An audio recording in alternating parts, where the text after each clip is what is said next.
Le monde de la cosmétique, c'est un monde passionnant, mais c'est un monde extrêmement concurrentiel. Il y a des marques qui naissent chaque jour et des marques qui meurent chaque jour. Il y a des groupes qui se consolident, qui se font, qui se défont.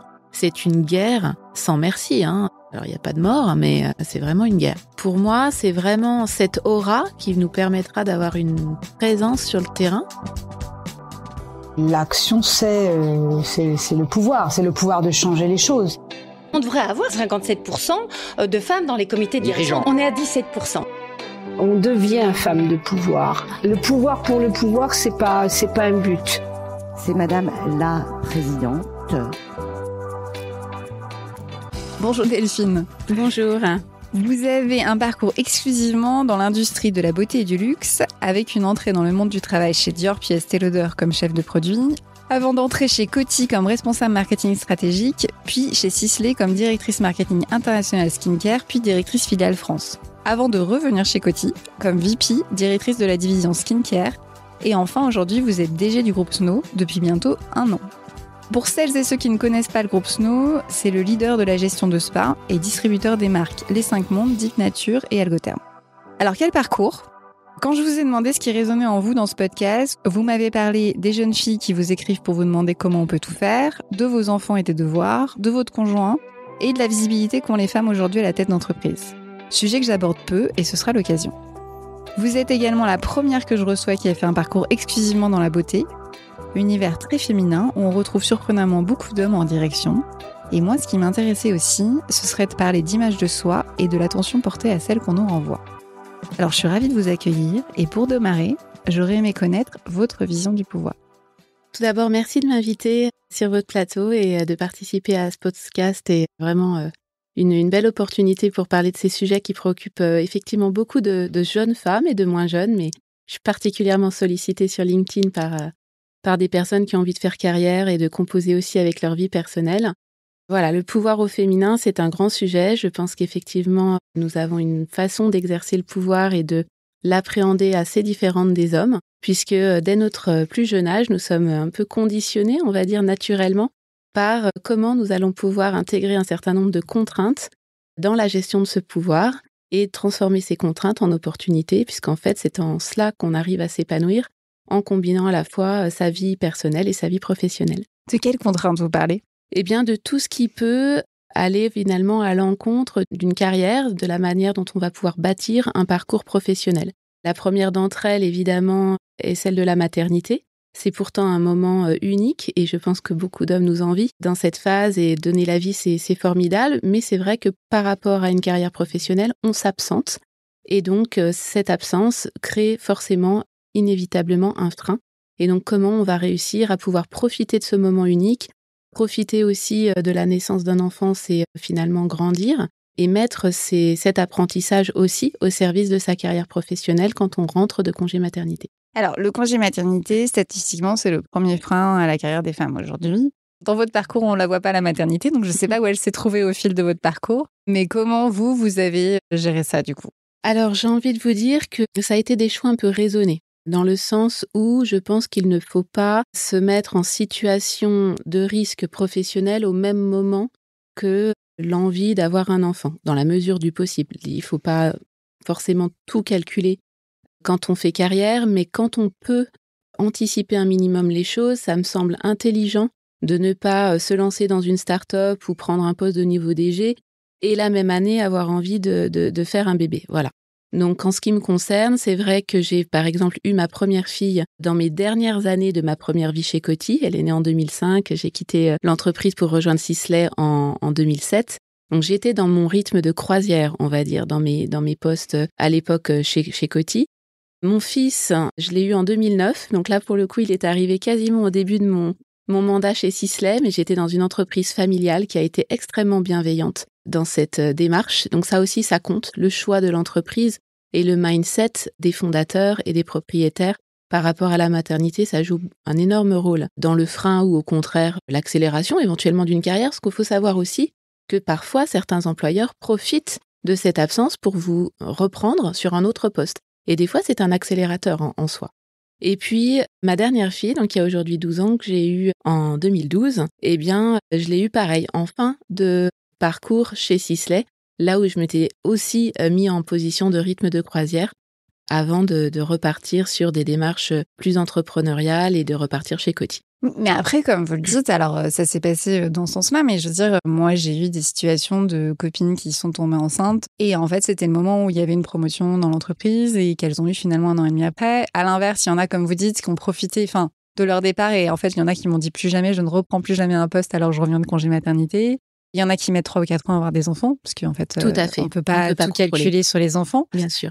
Du coup, c'est vrai que c'est pas forcément évident. Après, il y a une chose qui est hyper importante dans ce que vous avez dit, c'est que l'ambiance de l'entreprise change tout, en fait. Oui. C'est selon les entreprises, j'imagine que les femmes se projettent plus ou moins à avoir des enfants, en fait. Il y a des entreprises qui permettent réellement un épanouissement avant, pendant et après, j'ai envie de dire, et d'autres où c'est pas le mindset parce que voilà, la culture ne le met pas plus que ça en avant. Aujourd'hui, il y a quand même beaucoup d'efforts qui sont faits par la plupart des entreprises pour accompagner cette étape-là de la vie. Il y a même des entreprises qui vont très loin en offrant le même congé maternité au papa, de façon à ce qu'il y ait la même absence et finalement, du coup, qu'on remette les hommes et les femmes sur le même pied d'égalité. Ça peut être intéressant quand la politique sociale et salariale de l'entreprise peut se le permettre. C'est sûr, ça se fait de plus en plus et c'est vrai que les retours sont plutôt très positifs sur ces sujets-là. Après, il y en a qui obligent à ce que le papa le prenne après que la maman soit rentrée. C'est comme ça, ils donnent l'équivalent, mais après. Chacun son tour. Pour pousser le curseur un peu de c'est pas le moment pour faire des travaux, mais c'est vraiment le moment pour s'occuper de son enfant. Vous avez évolué dans la beauté exclusivement, c'était un choix, c'est juste l'origine de votre parcours, comment c'est venu? Oui, c'est à la fois un choix et un peu un destin. J'ai vraiment toujours adoré ce monde de la beauté, de la cosmétique. Il est né dans mon enfance. Voilà, j'ai eu une maman relativement sophistiquée qui aimait prendre soin d'elle et je pense que ça lui donnait une grande confiance en elle. Et j'ai toujours admiré en fait ce moment où elle prenait le temps pour elle de se sentir bien. Et donc, naturellement, voilà, c'est un secteur qui m'a plu. J'ai toujours été à l'affût de ce que faisaient les marques, des nouveautés qui étaient proposées, comment on prend soin de sa peau, aussi au niveau des parfums, parce que j'ai débuté ma carrière sur l'axe parfum. Quand on a une expertise qui se bâtit dans un secteur qui, en plus, a une grande force aujourd'hui, puisque c'est un des secteurs qui marche le mieux en France et qui s'exporte le mieux depuis des années à l'international, c'est un aspirateur aussi pour une carrière, puisqu'en fait, il y a des investissements, les entreprises se développent, se déploient.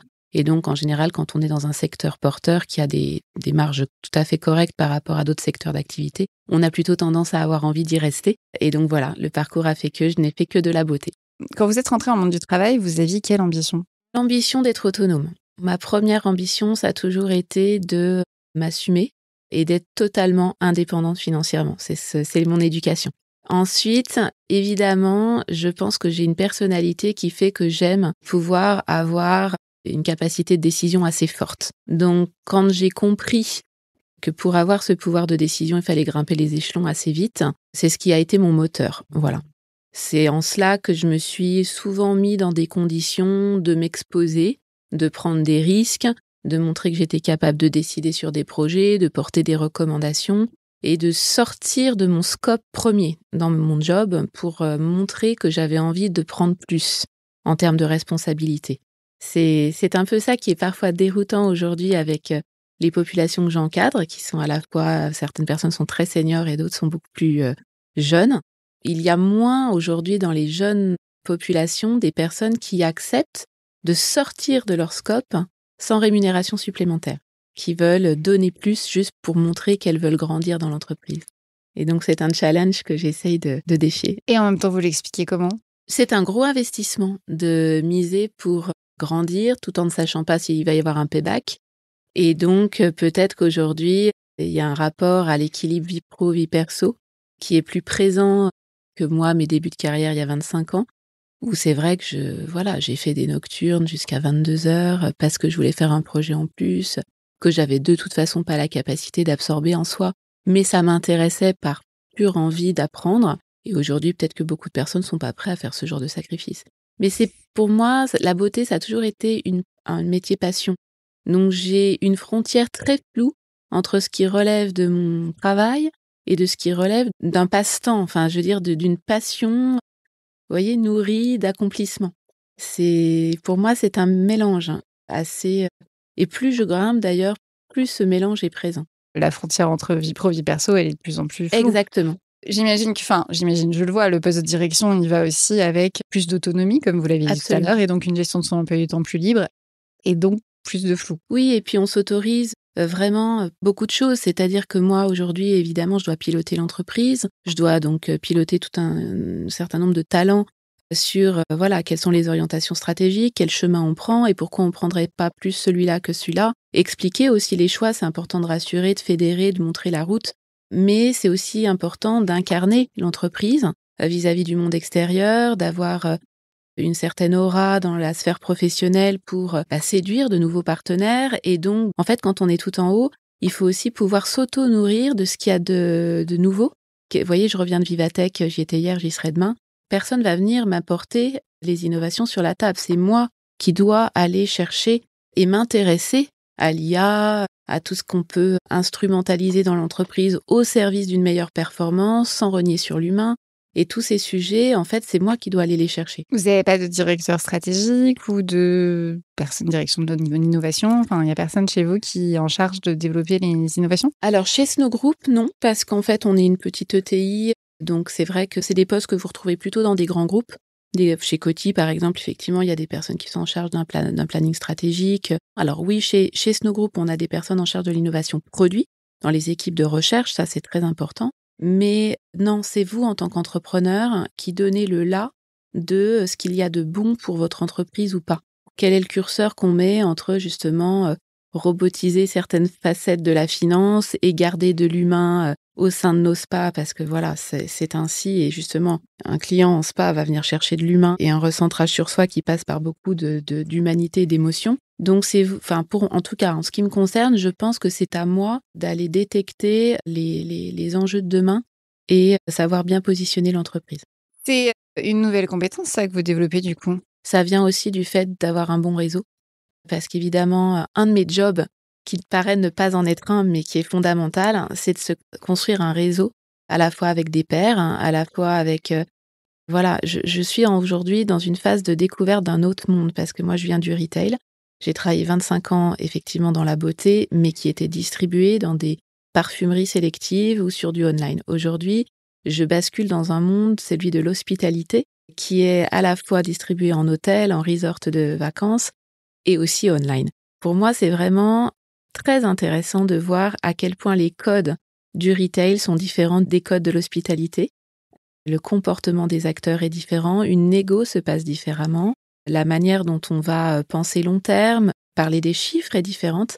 Et donc, c'est vraiment très intéressant pour moi de bâtir ce réseau, ce nouveau réseau dans l'hospitalité, tout en consolidant mon expertise et en gardant mes acquis du retail. Est-ce que ça a toujours été aligné entre la projection que vous faisiez des postes que vous alliez avoir et quand vous les avez eus, en fait? Pas du tout. Le truc, c'est que moi, un peu comme un athlète, et je m'en suis rendu compte en parlant, en fait. C'était inconscient de mon comportement. Mais en parlant, en fait, il est vrai que je me mets en condition pour ma prochaine étape. Je visualise ma prochaine étape. Et ça, je pense que ça vous permet de l'atteindre. C'est-à-dire que si un matin, vous vous dites « Bon là, maintenant, j'ai fait le tour, je veux passer à l'étape d'après », il faut que vous vous regardiez dans le miroir le matin et vous vous dites « Voilà, dans 1 an, je veux y être, je veux y arriver, je vais me mettre en condition. » Et quelles sont les conditions? Après, vous bâtissez votre stratégie. C'est quoi les critères déterminants pour vous permettre d'accéder à cette prochaine étape? Et vous mettez tout en œuvre pour cocher les cases. Alors, je l'ai fait de façon inconsciente, en échangeant, parce que je suis sollicitée, comme vous le disiez en introduction, par des jeunes femmes. Je me rends compte que oui, c'est un moteur pour moi. Je suis quelque part un peu insatisfaite quand j'atteins une étape. Je prends plaisir pendant un certain nombre de mois, voire d'années, et puis tout d'un coup, je vais me dire, bon, qu'est-ce que je pourrais faire maintenant de plus? Et donc, je vais aller à la quête de l'étape d'après. Et quand vous les avez atteintes, ces différentes étapes, elles ont toujours répondu à ce que vous attendiez? Ou vous êtes tombé sur quelque chose de complètement différent? Au début, en général, oui. Au début, c'est un accomplissement, on franchit un cap, on a de nouvelles responsabilités, on s'expose à de nouvelles problématiques, on doit refaire ses preuves dans cette étape supplémentaire et fédérer, ressouder une équipe qui va vous porter dans la démarche que vous souhaitez pour l'entreprise. Donc, en général, oui, il y a un vrai épanouissement j'ai envie de dire, les premières années. La chance que j'ai eue dans mon parcours, c'est toujours avoir été soutenue par mon management en prise de poste. Donc ça a été plutôt plaisant. Et ensuite, effectivement, on découvre toujours des éléments qui vont venir chahuter, en fait, l'image que vous vous étiez faite du poste au démarrage. Mais ça fait partie du jeu, je veux dire, ça serait trop tranquille. Votre première entrée en poste de direction, c'était chez Coty, non, c'était chez Sisley, c'est ça? Tout à fait. Comité de direction, c'était chez Sisley. Comment ça s'est passé votre entrée en comité de direction? Très bien. Sisley est une maison très familiale, très paternaliste. Donc il y a une vraie bienveillance des fondateurs. Il faut savoir aussi que les fondateurs sont très présents. Moi, j'ai eu la chance de connaître Sisley à l'époque où Monsieur Dornano, donc Hubert Dornano et Isabelle Dornano étaient très aux manettes de la société. Philippe était également très très aux manettes sur les pays, mais toute la création passait par le duo Isabelle et Hubert Dornano. Et donc, je me suis énormément nourrie, en fait, d'eux. J'ai beaucoup écouté, beaucoup regardé. Ils avaient une expérience unique dans ce secteur et ça m'a donné une vraie force dans cette capacité à diriger des équipes, diriger des projets, parce qu'ils avaient la capacité de décider très rapidement sur des avancées à mener ou non pour l'entreprise. Et j'ai gardé ce mindset de doueur, sans aller trop dans l'analytique et finalement choisir et trancher parce qu'on le sent, on l'a dans les tripes. Personnellement, je n'associe pas naturellement paternalisme et bienveillance. Du coup, je veux bien que vous me l'expliquiez. Alors, en tout cas, dans les expériences que j'ai eues, c'était très lié. C'était très lié. Pour être très sincère, j'ai justement, avec l'arrivée de mon fils, j'ai eu une étape, il a eu un petit souci de santé, donc j'ai eu une étape un petit peu délicate à gérer. Et bien, tout en ayant les nouvelles responsabilités que j'avais, j'ai pu composer avec cette épreuve avec énormément de bienveillance et de paternalisme parce que, en fait, ils misent sur le long terme. Des propriétaires paternalistes investissent sur vous sur le long terme et ils savent que s'ils vous soutiennent à un moment donné, vous avez besoin d'eux, eh bien, vous leur rendrez. Et moi, pourquoi j'ai mis 13 ans, en fait, à finalement décider de quitter Sisley, et ça a été une étape difficile, un choix vraiment difficile dans ma carrière, c'est parce que je me sentais redevable de ces étapes où il m'avait laissé une respiration tout en me laissant aussi la possibilité d'avoir de nouvelles responsabilités. Et donc, on se sent investi comme si on faisait partie de la famille, alors qu'en fait, on n'en fait pas partie. Ok, donc c'est le rapport à la famille, en fait, oui. En paternaliste que vous Et on développe un émotionnel aussi, un relationnel plus proche que dans un grand groupe où on est plus anonyme. Du coup, est-ce que c'est ce que vous diriez que vous vouliez développer au sein du groupe Snow? Oui, pourquoi pas, au bémol près que le groupe Snow, donc ce n'est pas un groupe que moi j'ai créé. Je sais, non, je parle juste en termes de, comment dire, cette bienveillance paternalistique, en fait, ce que je me demande, c'est comment elle se traduit en management ou en leadership, oui. en fait. Pour moi, je suis très à l'écoute de mes équipes. Je pense qu'on peut donner le meilleur de soi-même quand on est bien dans sa peau, qu'on est aligné. Alors justement, c'est tout l'art de notre métier. Faire un soin en spa, c'est essayer de réconcilier le corps et l'esprit et de faire qu'on est aligné avec soi-même. Donc, j'invite toutes les personnes qui ont besoin de se ressourcer à prendre le temps de le faire. Et ça m'importe, en fait, j'aime un peu savoir, sans vouloir être intrusive, mais j'aime savoir un peu comment ça se passe dans la vie perso de mes collaborateurs pour être sûre qu'elles vont bien. Parce que si elles vont pas bien, elles pourront pas donner le meilleur d'elles-mêmes dans l'entreprise. Et donc, si je dois adapter le temps de travail de l'une, proposer un peu plus de télétravail à une autre parce que en ce moment, elle a un enfant malade ou elle a besoin d'accompagner un mari qui a des soins, on le fait. Et c'est la chance que j'ai d'être DG d'une entreprise indépendante. On a cette liberté et à taille humaine de pouvoir mettre le curseur où on le souhaite pour être sûr que le collaborateur va être à l'aise dans ses responsabilités. J'ai juste une question de sémantique, c'est assez drôle dans la façon dont vous l'avez dit, puisque vous avez dit « je fais au mieux pour mes collaborateurs », ensuite vous avez dit « elle ». Donc je ne sais pas si c'est parce que vous avez beaucoup de femmes ou si vous n'aidez que les femmes, je ne sais pas. Alors c'est parce qu'on a beaucoup de femmes, de femmes. Très très peu d'hommes sont dans ce secteur-là, mais j'en ai. Sont peut-être moins en demande d'aide d'ailleurs. Vous dites que vous êtes une ETI, du coup il y a combien de personnes? 560. Oui, donc c'est une grosse ETI. Ouais, une grosse PME, une petite ETI. Vous managez de la personne qui fait le ménage au spa jusqu'à direction spa, jusqu'à ETI, en fait vous avez toutes les personnes. Absolument. Vous déléguez pas du tout. Ah non, mais si, j'ai une hiérarchie. Oui, vous déléguez en termes de hiérarchie, oui. Vous déléguez pas à l'externe. Vous externalisez pas, pardon. Non, tout à fait. Donc vous avez une hiérarchie avec des niveaux très très différents. Comment est-ce que vous accompagnez finalement une culture managériale ou en tout cas une culture d'entreprise avec tous ces niveaux hiérarchiques et en plus une dispersion géographique? Comment est-ce que vous mettez ça en place? Alors, c'est basé sur la confiance, sur l'autonomie. La confiance n'excluant pas le contrôle, évidemment. Moi, je suis quelqu'un qui est beaucoup sur le terrain. Donc, je vais à la quête de l'info, au plus proche du terrain. Dès que je peux, je visite des spas, je voyage, je veux rencontrer les doueurs sur le terrain.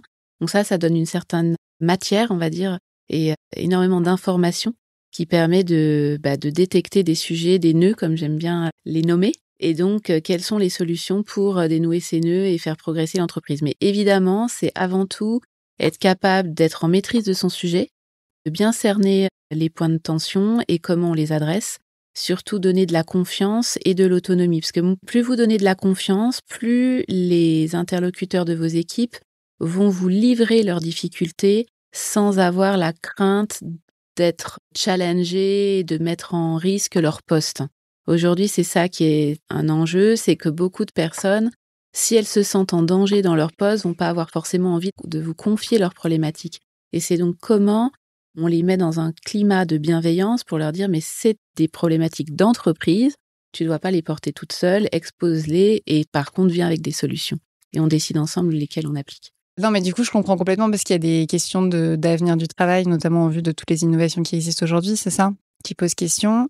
Vous avez dit la confiance n'exclut pas le contrôle. Moi, ça me laisse toujours perplexe, donc je veux bien vous écouter là-dessus. Comment est-ce qu'on instaure finalement ce climat de confiance où les personnes peuvent tout dire en mettant la bonne dose de contrôle? Justement, en ne sanctionnant pas immédiatement des difficultés. Je veux dire, si la personne se sent soutenue dans sa problématique et accompagnée dans la réflexion vis-à-vis d'un sujet donné et pas du tout défiée ou challengée, elle va se dire j'ai un vrai manager sur lequel je peux compter en cas de difficulté. En revanche, moi, ce que j'aime, c'est autonomiser les personnes. Donc, une fois qu'on a été face à un problème, après, on duplique le modèle. C'est-à-dire qu'en général, vous voyez, on a 60 spas. Je pense que voilà, on a à peu près les 20 problématiques données qu'on va retrouver dans tous les spas. Donc, une fois qu'on a mis en place la méthodologie avec la directrice des opérations spa sur se dire quand on a tel sujet, on l'adresse de telle façon parce que ma vision du sujet, c'est ça, elle le duplique. Après, il y a toujours des cas particuliers qu'on peut retrouver. Et c'est vraiment instaurer un climat de confiance où on se dit les choses et on trouve des solutions ensemble. Et quand j'ai pris le poste chez Snow Group, j'ai senti cette crainte d'exposer les difficultés parce qu'il y en avait un certain nombre à régler. Et donc, je les ai vraiment accueillis avec bienveillance en me disant, je passe mon temps à dire, mais il n'y a pas de sujet, on range la chambre. Donc, c'est-à-dire qu'il y a un problème, on regarde comment on le traite et on le traite. En revanche, ce qui peut m'agacer sur le long terme, c'est quand on répète. Voilà, on répète la difficulté, on répète l'erreur de la solution, ou alors quand on a un sujet et qu'on ne vient pas proactivement avec une solution. Ça, c'est un sujet en management parce qu'en fait, on perd beaucoup de temps, on perd beaucoup d'énergie et je suis quelqu'un qui est un peu obsédé par mettre son énergie au bon endroit. Voilà, j'ai peu de temps dans une journée, donc il faut vraiment que je canalise mon énergie sur les bons sujets. Comment vous faites quand vous êtes face à quelqu'un de plutôt attentiste? C'est pas le talent que je vais valoriser le plus. Oui, mais j'imagine que vous en avez croisé dans votre carrière parce que vous n'avez pas recruté toutes vos équipes. Indépendamment du groupe Snow, je veux dire, dans toute votre carrière, tout à fait. Vous avez dû récupérer des équipes et d'ailleurs, pire que ça, je ne sais pas si ça vous est arrivé, mais si vous avez déjà récupéré une équipe avec un directeur, un manager très autoritaire et du coup une équipe très attentiste derrière. Oui, tout à fait. Donc comment est-ce que vous faites face à ça? Parce que j'ai l'impression que c'est quelque chose qui vous tend un peu plus que le reste. Vous pouvez récupérer une équipe avec un certain type de comportement, mais la nouvelle dynamique que vous insufflez les fait évoluer. Et donc, en fait, moi, ce que j'ai en tout cas le mieux réussi à faire quand j'ai été face à cette situation, c'est de montrer que je ne suis pas attentiste moi-même et je n'aime pas cette démarche. Et donc, je vais valoriser tout ce qui va aller dans le sens inverse. Être proactif, trouver des solutions, bouger les lignes, sortir de sa zone de confort. Et en fait, je vais valoriser ceci, ce qui va venir en écho négatif finalement à une personne qui va être attentiste. Donc, c'est plus par démontrer par l'inverse qu'on fait avancer le sujet plutôt que de défier frontalement. C'est envoyer des messages sur le fait que j'ai besoin que les collaborateurs progressent dans leur comportement parce que mon management attend autre chose. Et après, je vois si la personne, elle monte dans le bateau avec moi ou pas. Et si elles montent pas, qu'est-ce que vous faites? Parce que c'est pas les personnes qui sont les premières à partir en plus, les attentistes. Si elles montent pas dans le bateau, eh bien soit elles restent à une fonction qui ne nécessitera pas une prise de risque, mais en général, il y a une lassitude qui s'installe. Et en général, j'ai une bonne énergie pour donner envie aux gens de se bouger. On reste dans la bienveillance, là, du coup? On reste super dans la bienveillance. Il faut avoir envie de venir au bureau le matin, c'est hyper important. C'est vrai. Oui, vous parlez de vous parlez des gens de votre mais équipe? de moi et de tout le monde. Enfin, moi, c'est naturel, mais j'espère que je communique ça. Vous avez dit tout à l'heure que vous avez toujours eu des managers ou des directeurs qui vous ont fait confiance. Moi, ce que je trouve intéressant, c'est que vous êtes quelqu'un qui cible un poste. Parce qu'il y a plein de femmes que je reçois qui ont été nommées, pas par surprise, mais elles s'y attendaient pas, parce qu'en fait, les gens ont vu chez elles des choses qu'elles n'ont pas vues et donc ont été nommées. Il y a des personnes à l'inverse, en fait, au bout d'un moment, c'était tellement visible qu'elles faisaient un poste qui était pas celui qu'elles avaient là, qu'on a fini par leur donner le titre. Donc, il y a aussi d'autres façons de faire. Vous, en gros, vous avez ciblé un poste. J'imagine le réseau qui va avec pour avoir ce poste-là. Enfin, comment ça se passe vis-à-vis des personnes qui vous le donnent, ce poste? C'est-à-dire, comment est-ce que vous avez entretenu cette confiance? Est-ce que vous avez ciblé un poste juste parce que c'était le poste ou aussi parce que c'était les personnes avec qui vous travaillez autour qui vous intéressaient? Alors, c'est très intéressant cette question et j'ai toujours ciblé un poste pour le poste. Ok. Parce que j'ai eu un conseil très tôt dans ma carrière de ne surtout pas cibler un poste par rapport aux personnes parce que les personnes peuvent bouger rapidement. C'est vrai. Et ça a été un conseil qui a été précieux. J'ai ciblé un poste, comme je vous le disais, par rapport à un objectif de carrière.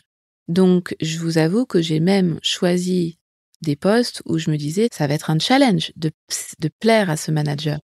Parce qu'il a une réputation de ne pas être facile, d'être extrêmement exigeant. Mais c'est la bonne case pour ma carrière, donc je vais mettre tout en œuvre pour montrer ma compétence, mon expertise, mon dynamisme, et donc gérer la relation. Et ça s'est toujours bien passé. Manager son manager. Manager son manager, ouais, c'est ça. Vous en pensez quoi, ça, de manager son manager? C'est hyper important. Et d'ailleurs, aujourd'hui, je suis DG et je me rends compte qu'il y a certaines personnes qui s'en préoccupent beaucoup et d'autres beaucoup moins. De vous manager? Par rapport à moi, ouais. Exactement. Et c'est quelque chose que vous valorisez ou pas? Ça, c'est quelque chose que vous appréciez ou pas, du coup? J'apprécie. J'apprécie parce qu'en fait, un bon DG, c'est quelqu'un qui arrive à garder son énergie focus sur l'essentiel, pas être pollué avec finalement des sujets qui sont pas de son niveau. Et il y a des personnes dans l'organisation de l'entreprise que je gère aujourd'hui qui en prennent conscience et qui veillent à cela. Et qui me disent, non mais ces sujets-là, oui j'ai une difficulté, mais je t'épargne et je viendrai t'en parler que si vraiment je m'en sors pas. Et c'est vraiment appréciable, ça montre un vrai signe de maturité.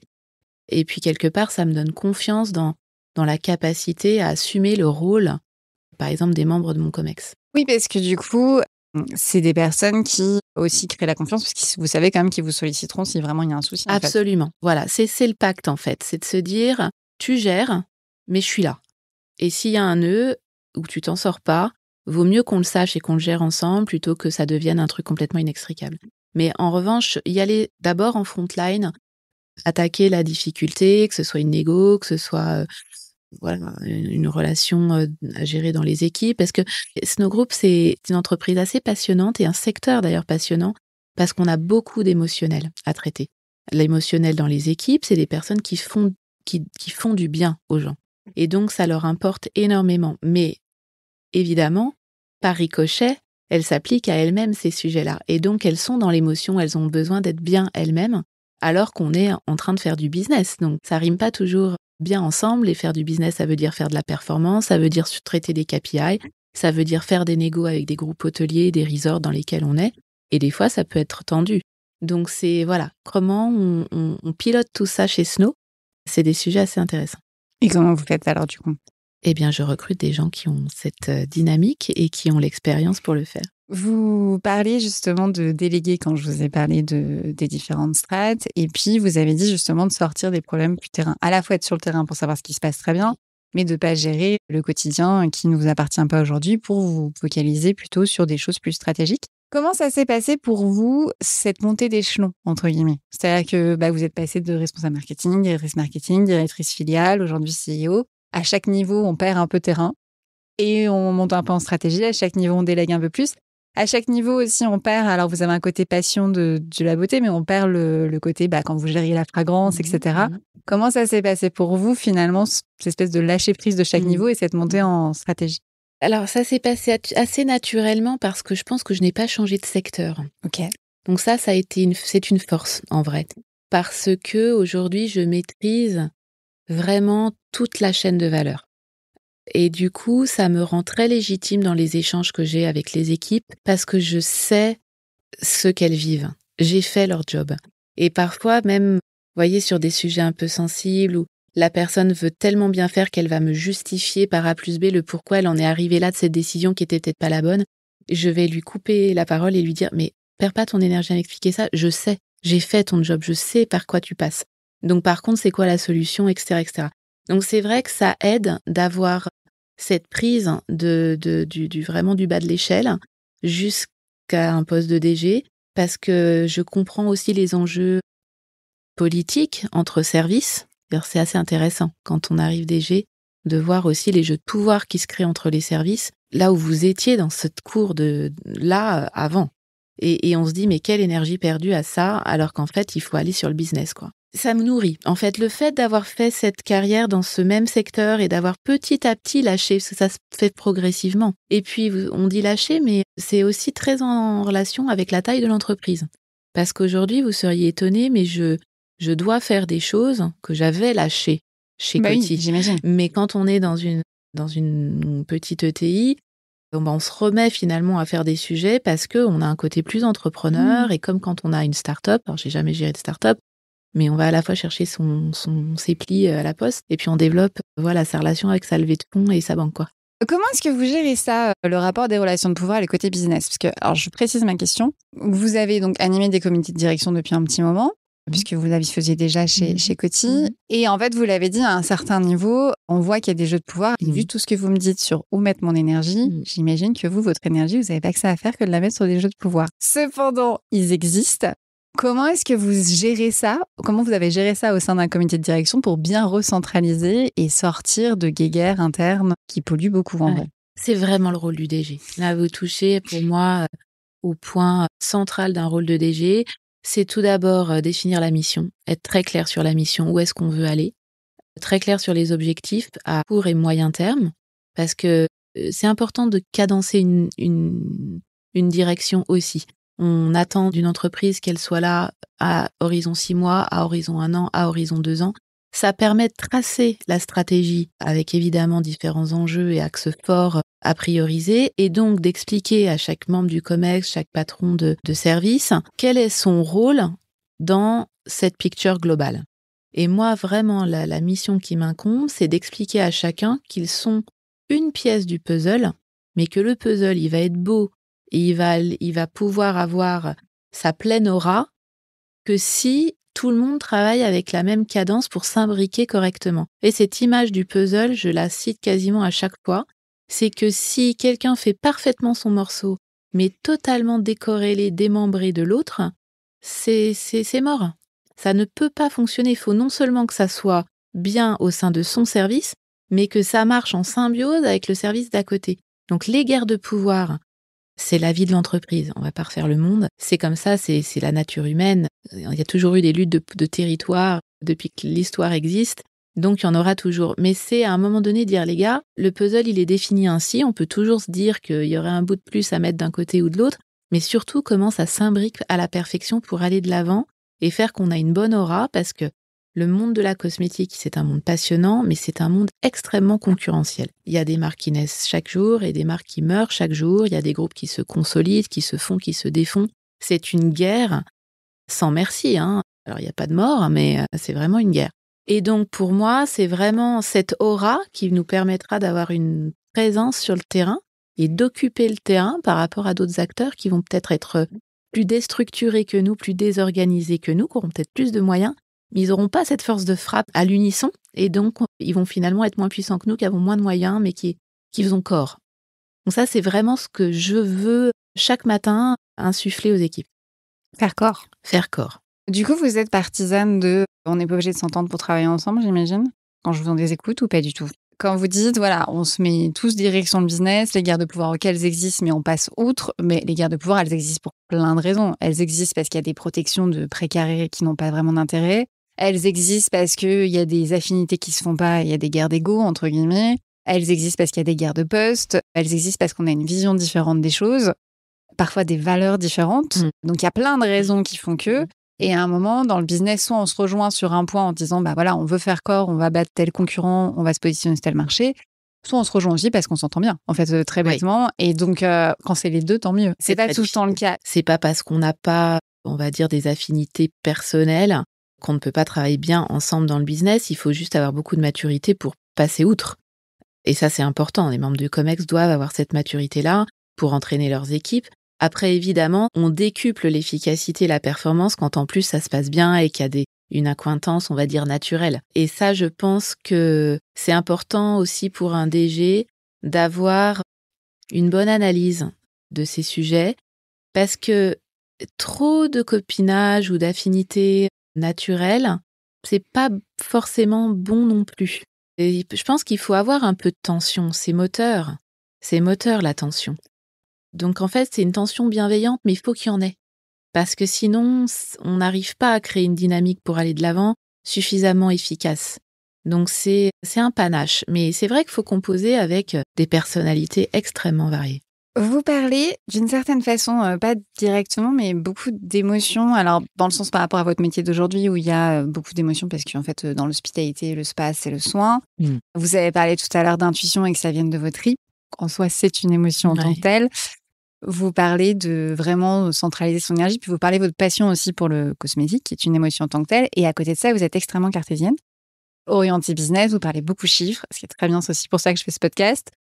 Beaucoup marché, etc. Comment l'un nourrit l'autre ou l'un dessert l'autre entre émotions, finalement, et ce côté très cartésien et orienté business? J'ai envie de vous dire les deux, mon capitaine. Je pense que si on veut être bon, il faut les deux. En tout cas, dans ce secteur. Mais comment elle se nourrit ou à l'inverse se détruisent? Parce qu'en fait, ça peut être opposé ou nourrir l'un ou l'autre. Le chiffre nourrit l'émotion pour moi, dans le sens où, évidemment, tous les matins, les équipes vous le diraient, donc je reçois le chiffre. Donc vous voyez, ce matin, ça m'a généré des émotions et ça a enclenché des mails. Donc, en fait, pour moi, en tout cas, la performance nourrit l'émotion. Dans un sens comme dans l'autre. Quand elle est positive, que voilà, là, je reçois un mail en disant « ça y est, on a signé, bravo, super travail d'équipe ». Et donc, je vais enclencher des émotions et puis je vais vouloir en cascader. Vous voyez, par exemple, ce week-end, j'ai reçu un mail d'une personne qui se défonce dans la boîte, qui prend les rênes d'un sujet, qui était second, mais vraiment qui montre son potentiel. Eh bien, je lui ai dit, mais s'il te plaît, prends le temps, fais un mail à toute la boîte cette semaine, prends-toi en photo avec les équipes et diffuse, parce que ça donne de l'énergie aux troupes, en fait. Et à l'inverse, des fois, je reçois des trucs où, et là, je vais dégager des émotions, mais parce qu'il faut challenger. En fait, ce qui c'est important, c'est de jamais rester sur ses acquis. C'est jamais donner l'impression que la situation est acceptable quand elle l'est pas. Non, elle l'est pas. Enfin, je veux dire, voilà. Enfin, c'est vraiment un moteur, l'émotion, au service de la performance et ça vous le renvoie selon le curseur, quoi. Vous utilisez un vocabulaire qui vient assez de l'armée, entre guillemets. Vous avez dit faire corps, remobiliser les troupes, etc. Je trouve ça assez intéressant. Je sais pas s'il y a un lien ou pas. Parce que j'ai eu pas mal d'invités qui étaient soit réservistes, soit qui ont fait partie de l'armée, soit qui ont eu des pères commandants. Du coup, je me demandais, mais c'est vrai que dans le vocabulaire, que ce soit faire corps, redynamiser les troupes, etc., c'est assez... Donc non, aucun lien avec ça. Ah non, aucun.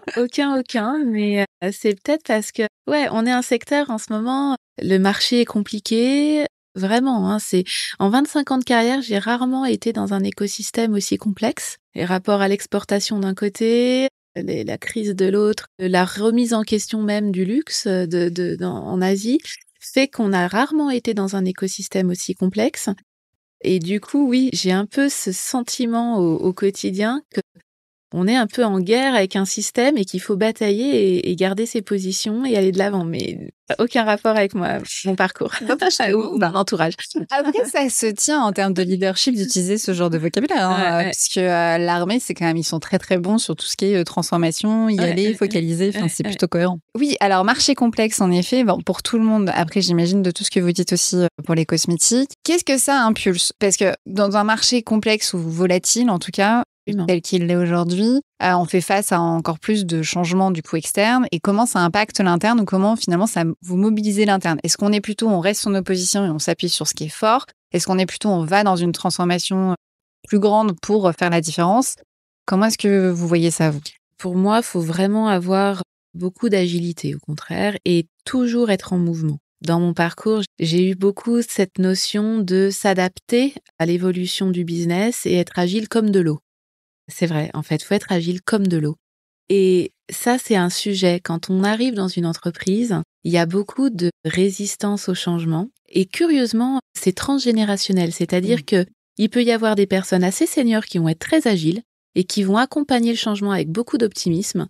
Et au contraire, des personnes qui sont assez jeunes, finalement, qui ont une route infinie devant elles, avec un champ des possibles absolument fabuleux, et qui vont résister au changement parce que par crainte de ce qui les attend. Et donc ça, c'est pour moi, dans la culture de ce que j'aime véhiculer, c'est accompagner, accepter le changement et faites-en une force. Et ça a été une des premières choses que j'ai communiquées chez Snow Group quand je suis arrivée. Oui, il va y avoir des changements, c'est normal.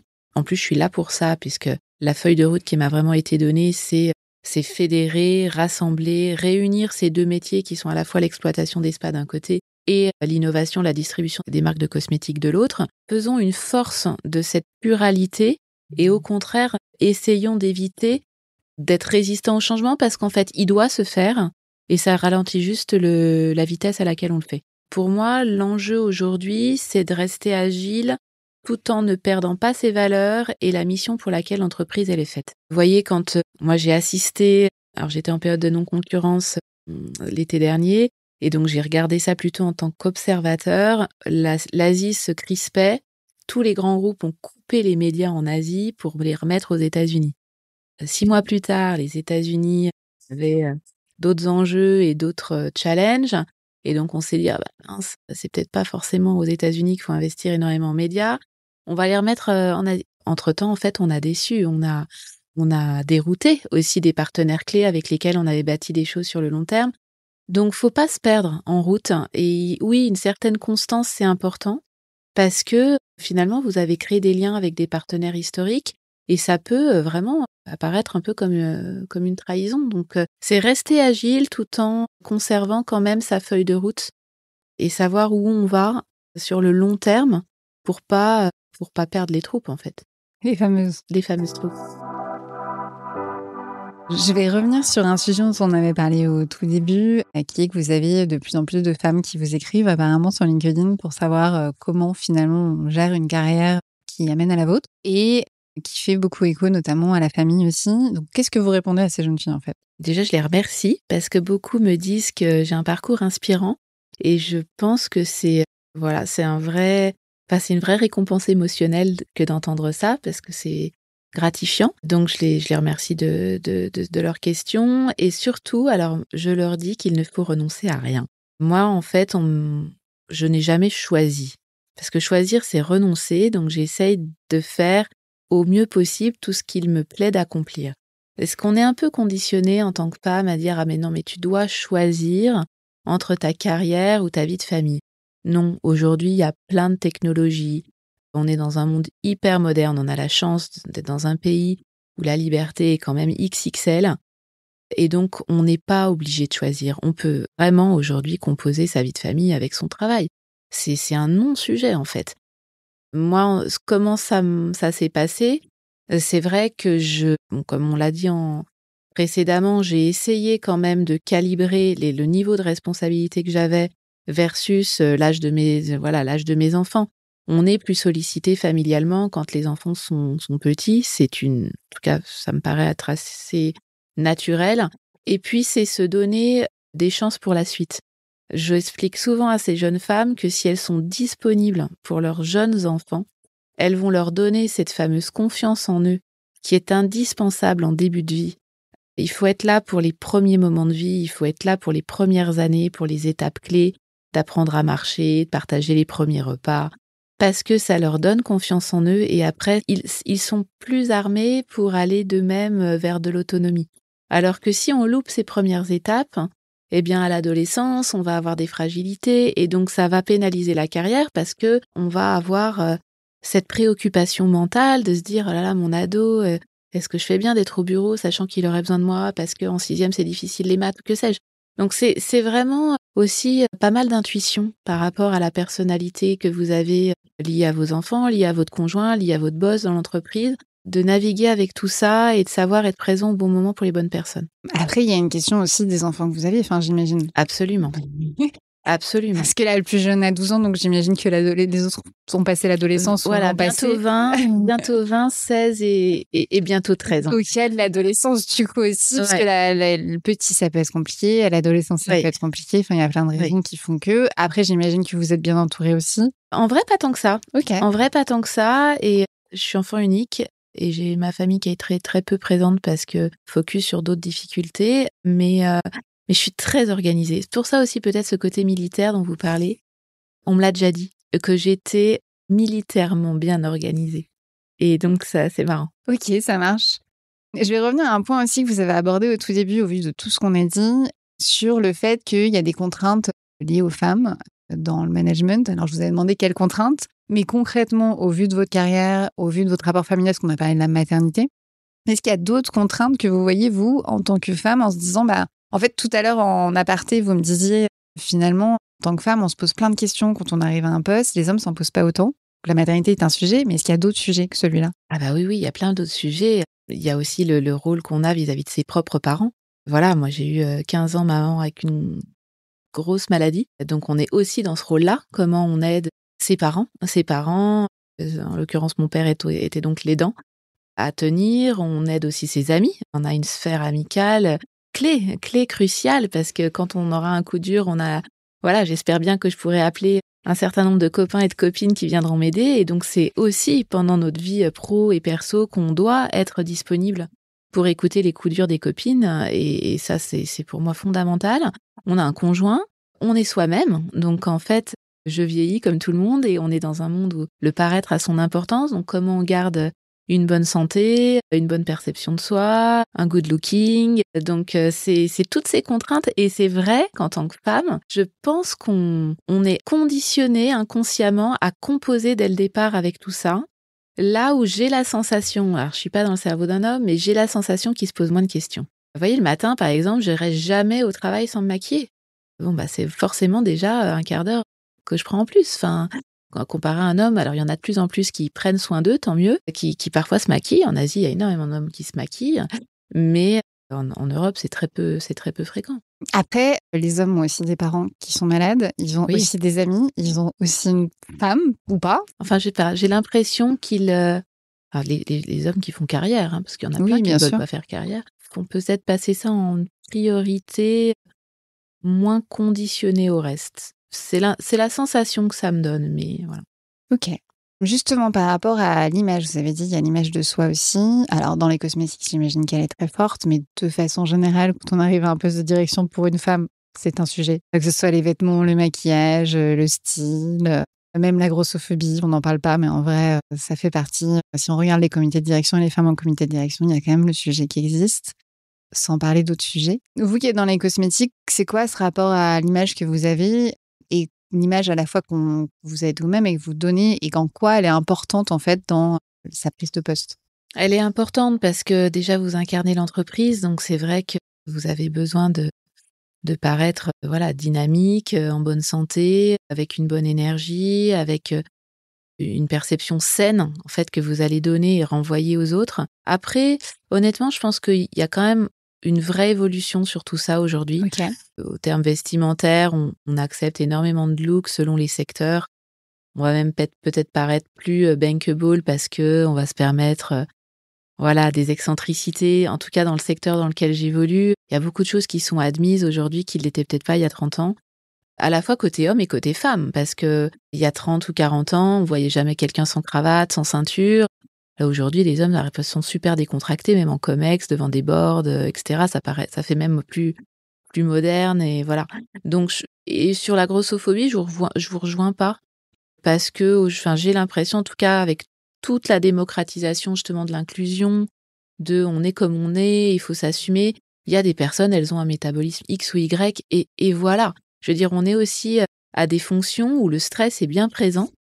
Et donc, la nature vous dote de soit vous avez un super métabolisme accéléré par le stress ou ralenti par le stress. Selon que vous tombez dans une case ou dans l'autre, vous pouvez pas lutter, en fait. Et si vous mettez votre énergie à lutter sur ça, vous la mettrez pas sur la performance de l'entreprise. Donc, Du moment, en fait, que c'est bien vécu. C'est surtout ça le sujet. C'est que si vous renvoyez une image où vous êtes bien dans vos baskets et vous assumez qui vous êtes et comment vous apparaissez, tout passe. En revanche, si oui, ça trahit un mal-être, une difficulté à prendre la parole, un essoufflement, voilà, de la transpiration, ou je sais pas, là, ça se crispe, évidemment. Être en accord avec ses valeurs, c'est surtout ça qui va aider à avoir une posture de DG, quel que soit le look que vous avez. Ok, donc ce que vous dites, c'est qu'indépendamment de comment on se porterait, ou ce qu'on se maquille, ou qu'on se coiffe, ou qu'on s'habille, il y a déjà un alignement de valeurs. Après, il y a quand même de s'adapter au secteur dans lequel on est. Oui, mais vous voyez, par exemple, moi, c'est parce que j'aime, voilà, être dans le contrôle de mon image. Mais si demain, j'arrivais pas maquillée, du moment que je suis en adéquation avec ce côté naturel de moi-même et que je porte ces valeurs parce que c'est important pour moi, je pense que ça passera aussi. Vous en pensez quoi de la démarche de... Alors, j'ai plus son nom, mais si Pamela Anderson, pardon. Pamela Vous pensez Anderson. quoi de la démarche de Pamela Anderson? Voilà, typiquement. Typiquement, moi, je trouve ça assez sympa parce qu'elle est en accord avec elle-même. Elle a pris un sentier à part. Alors, c'est aussi un plan de com', hein, mais elle a choisi cet angle-là pour rebriller à un moment donné où, voilà, elle vieillit, elle a été la Sex symbol sulfureuse des années 90 et ça lui permet d'avoir quelque part une présence qui n'a pas été prise par d'autres. Vous parliez tout à l'heure du soin des hommes, du fait que les hommes prennent soin d'eux. Le marché du cosmétique chez les hommes explose, entre guillemets, c'est-à-dire qu'il part de tellement bas que du coup, il évolue très vite. En tout cas, c'est ce que j'ai l'impression. J'ai pas les stats exactes, mais c'est ce que je lisais. Et à côté de ça, j'ai pas trouvé de stats non plus, j'ai cherché, mais j'ai pas trouvé le nombre d'hommes qui sont dirigeants d'entreprises de cosmétiques, parce qu'il y a beaucoup d'hommes dans la direction de cosmétiques. C'est un peu en train de changer, mais on n'a pas encore atteint les quotas. On a trouvé le même niveau quota que ce qu'on a sur les femmes de façon générale. Donc, comment est-ce que vous voyez cette évolution déjà de plus en plus de femmes en direction dans un métier du cosmétique? Et puis, comment vous voyez cette évolution du marché des hommes? Alors, est-ce qu'il y a un parallèle ou pas? J'en sais rien. Alors, je trouve que l'évolution sur les deux sujets est très positive. Déjà que les hommes prennent davantage soin d'eux et de leur peau. Je trouve que alors déjà, c'est porteur, c'est bien pour le business, mais je pense que c'est bien aussi pour la peau des hommes. Comme nous, ils vieillissent, comme nous, ils doivent prendre soin de leur patrimoine génétique, de la façon dont ils gèrent l'épigénétique, et puis comme nous, ils peuvent être exposés à des maladies de peau s'il y a un abus du soleil, etc., etc. Et je pense que ce n'est pas être fragile, être trop féminin que de prendre soin de sa peau. Je pense que c'est ça l'évolution majeure de ces dernières années. Si je compare avec la génération, par exemple, de mes parents, un homme n'était pas viril s'il se mettait une crème. Je vois pas le rapport, en fait. Voilà. Donc aujourd'hui, ça, c'est fini. Et je pense que ça fait du bien de se dire, au contraire, je prends soin de moi parce que je vais être en bonne santé. Health is the new wealth, hein, c'est ce qu'on dit. Et donc, on a une certaine longévité. Tout le monde a sur les lèvres aujourd'hui ce côté longévité, comment bien vieillir et mieux vieillir. Et ça doit s'appliquer aux hommes comme aux femmes. Et après, oui, en effet, les choses bougent, alors plus lentement, sur la propension d'hommes au sein des COMEX ou des directions d'entreprise, même dans le secteur de la beauté. C'est vrai qu'il y avait, moi en tout cas depuis le début de ma carrière, un plafond de verre. Souvent, les fonctions direction marketing, direction de la communication, direction RH sont facilement obtenues par des femmes. Et puis, dès qu'on passe au niveau de direction générale, alors que quand même, beaucoup on va dire, de parcours initiés côté marketing montent en direction générale dans le secteur de la beauté, parce qu'en fait, c'est drivé par le média, c'est drivé par l'innovation produit. Donc, c'est plutôt cette voie-là qui est l'accélérateur de carrière dans le secteur de la beauté. Il y avait un plafond de verre et régulièrement, on avait un apport externe masculin qui venait piloter l'entreprise. Ça bouge, mais relativement lentement. Oui, c'est vrai qu'en plus, indépendamment d'être très, très féminin, vous avez raison, c'est la direction marketing qui accélère. Donc en plus, c'est un métier féminin. Donc ça n'a d'autant moins de sens. Mais voilà, en fait, le pouvoir étant décidé par le top, tant que le top est masculin, ça reste un plafond de verre très épais. Voilà, exactement. Mais ça bouge. On voit de plus en plus de femmes, on va dire, envisagées pour piloter des boîtes du CAC 40. Il y a beaucoup, beaucoup, beaucoup de discussions sur ces sujets. Je pense que de toute façon, inévitablement, il va y avoir un rééquilibrage parce que Il est acquis aujourd'hui qu'une femme est aussi compétente qu'un homme, voire est très complémentaire d'un homme dans sa manière de décider, dans sa manière de gérer le risque. Donc tout ça bouge. Et puis, il faut accueillir. À mon avis, il faut garder un état d'esprit assez positif. Il y a des hommes qui aiment vraiment travailler avec des femmes et qui aident les femmes à prendre le pouvoir. Il y en a quand même de plus en plus. C'est beaucoup dans la communication, je pense. Juste une aparté sur un petit sujet par rapport à l'évolution du marché du cosmétique. On dit qu'il y a de plus en plus d'hommes qui prennent soin, donc ça, c'est très bien. Par contre, il y a eu toute une propagande, une polémique plutôt, il n'y a pas très longtemps, sur les gamines de 10 ans qui prenaient des produits anti-âge, etc. Pardon ? Les Sephora Kids. Les Sephora Kids, exactement. Après, c'est moins du coup votre cible, clairement, mais je ne sais pas quelle est votre vision là-dessus. Alors, ma vision, elle est très proche de moi parce que ma fille en fait partie. Forcément, j'ai des cosmétiques dans les placards. Je pense que depuis ma plus tendre enfance, et ça ne m'a jamais quittée. Oui, c'est une tendance. C'est une vraie tendance parce qu'aujourd'hui, on a quand même, dans nos cultures, on met en avant beaucoup le paraître. C'est vrai que le paraître a une importance assez caractéristique de notre culture occidentale. Et donc, ces jeunes filles sont exposées à leur paraître, avec les réseaux aussi, TikTok en l'occurrence, qui vous demandent tout de suite, dès 8-10 ans, quelle image vous voulez donner de vous-même, en fait. C'est assez cruel, à vrai dire, là où elles sont encore dans une enfance assez innocente. On leur demande de prendre position sur quel look elles veulent avoir, donc elles se projettent tout de suite dans ce secteur-là. Je pense qu'il faut être dans l'éducation, l'accompagnement. Moi, je fais beaucoup de pédagogie en disant, voilà, écoute, c'est un peu tôt, tu vas fatiguer ta peau, c'est pas bon en fait de béquiller sa peau trop tôt. Et puis, pas censurer trop tôt non plus, les laisser jouer avec, ça peut être un jouet parmi un autre, je veux dire, se mettre du lipstick, on l'a toutes fait, prendre les chaussures de maman et se mettre sur des talons de 15 cm à 6 ans, c'est un kiff absolu. Et voilà, je suis pas trop dogmatique là-dessus, c'est un courant, ça va se calmer, je pense. Mais écoutez, dernière question, qu'est-ce que vous souhaiteriez voir changer dans la société et les entreprises pour arriver à une égalité de pouvoir ? Une égalité de salaire ? C'est déjà pas mal. C'est pas mal. Eh bien, merci beaucoup. Merci à vous. Si vous avez aimé cette interview, partagez-le autour de vous. Dites-le nous aussi en commentaire, sur les plateformes ou sur les réseaux. C'est toujours un plaisir d'avoir vos retours. Et bien sûr, pensez aux étoiles pour toujours nous donner plus de visibilité. Merci beaucoup et à bientôt.